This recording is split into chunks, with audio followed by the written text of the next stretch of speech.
me do another roll call real quick. Everybody under the sign of Scorpio, make some noise. Where are you?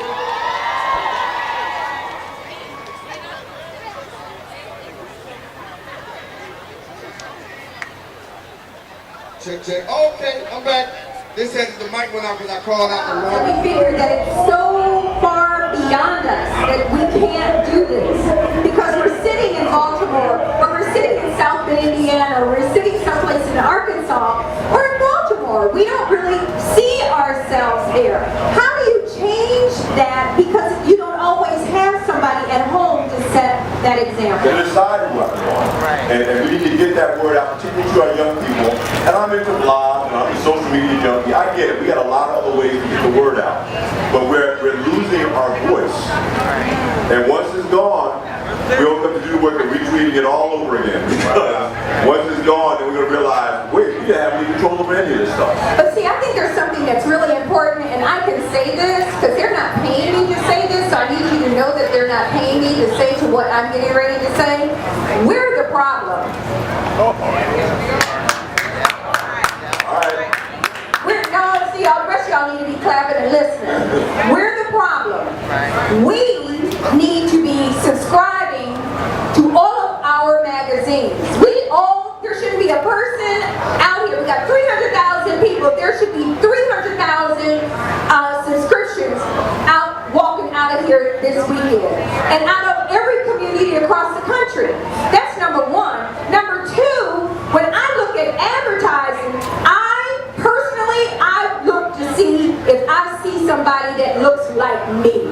I just believe that, when you love yourself, I used to have this comedy bit. I said, when you're beautiful, that means you love God. Because when you're ugly, don't nobody want to be around you. And ugly is an acronym for you gotta love yourself. Wow. If you don't love yourself, you're ugly. You gotta love yourself. You're ugly. If you don't love yourself, you're ugly. You ugly. But when you love yourself, you're beautiful. Yeah, absolutely. But isn't it hard though? We sit and say this like it's cavalier. But sometimes when you go through, you've been going through it, life gives you a lot of hardballs. Yeah, but that's when you got to really grasp on to the power that be, the power of God. Like he said, whatever your God is, hold on to that. That God, my God, is God Almighty. He strengthens me. And therefore, I can't feel anything other than in love with myself because he puts that in me. Yeah. You got to follow that. See, but the thing about adversity, if you love yourself, you don't think of adversity as a hard thing.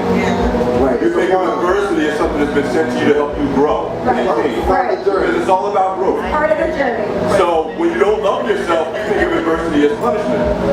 Because you think, I'm not worthy, so this happens to me because I'm not worthy. When you love yourself, you think of adversity as just life. That's part of it. And that you've been equipped with the challenges of COVID. Because the truth is you have. You were created with everything you need to face everything you're going to face in your life. I love the conversation that you had earlier in talking about your book and all the things that you've been doing. How do you feel now that the book is out, the show's a hit? Where do you see yourself going in the next couple of years?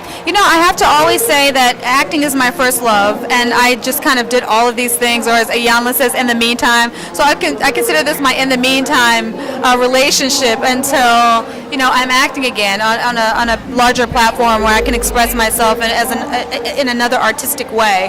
So hopefully in the acting in the future there will be more acting, right? Which is what I. You got your master's in acting, right? I do have my master's in acting. People get so offended when I say I have. I think it's wonderful. People get so offended. They're like, "Oh, you have 2 degrees." I'm like, but it wasn't easy getting them. Right. It was really hard. A lot of studying, a lot of money that I'm paying back right now. So I'm proud of that. I think that people aren't proud of going to college anymore. Everybody wants to be they want the quick fix overnight. My brother always says, you have to tell people that you were in New York 15 years, doing real jobs until TV and this platform came. So it's that when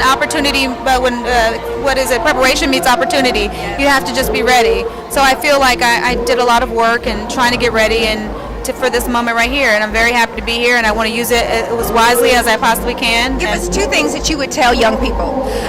Young people, you be patient. Be patient with yourself and love yourself. My companies are Macy's and Spa Lounge. We are a world-renowned spa lounge downtown Silver Spring. And my cosmetic brand is Bluffer Joe Cosmetics. It's a mineral-based company. And we basically use the best minerals to treat the skin as well as give you full coverage in pigment. We don't have dyes and fillers in our product. So it's easy to put on, easy to glide on, and the pigments they don't move. It's true to. What are 3 things that you would tell an aspiring writer to do? First of all, write, because I am amazed by the number of people say they want to write a book, or that they're writing a book and the book never gets done, or sometimes doesn't even get started. Secondly, don't concentrate on so much on what other people are going to think. You do that, that's almost the kiss of death for a writer, for a true writer. And thirdly, don't concentrate on how much money you would make. You may make $1 million, you may make $10. That's not what it should be about, you know what I mean? Because most writers are not going to be so-called successful writers, but writing should be a process and something that you embrace and a passion. Let's keep it moving with Marsha Jews. I am here with Dion. She is amazing, running everything at Visit Baltimore. Dion today is fabulous. So, tell us, this is the 40th anniversary for the African American Festival. Yes. What do you think? This is what Baltimore is. This is what we need other cities to recognize. The African American heritage in Baltimore is rich, it's vast, and it is celebrated. It is celebrated. And that's what you see here. You see not only Baltimore residents, but it's Philly, DC, New York. There are people that travel far and wide to take advantage of a free festival. A free festival. I've met people from Brooklyn, Connecticut, New Jersey.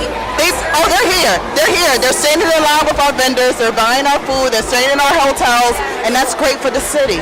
We love this. This is why it's 40 years. And it's going to be another 40 years and another 40 years after that. Hopefully will I be around for that? Or at least my grandchildren will be there. At least. So everybody's happy. The mayor's happy. And she's... This is one of her favorite festivals. I'm not going to put her on blast, but I know that she loves this festival. Well, she's African American. Yeah. Last I checked, she was. Yeah. Moshe, that's the type of vibe that's here at the festival. It's a lot of warmth and character. Family. And that's what Baltimore is. It's a family destination. We accept all. It's such a welcoming city. And that's what she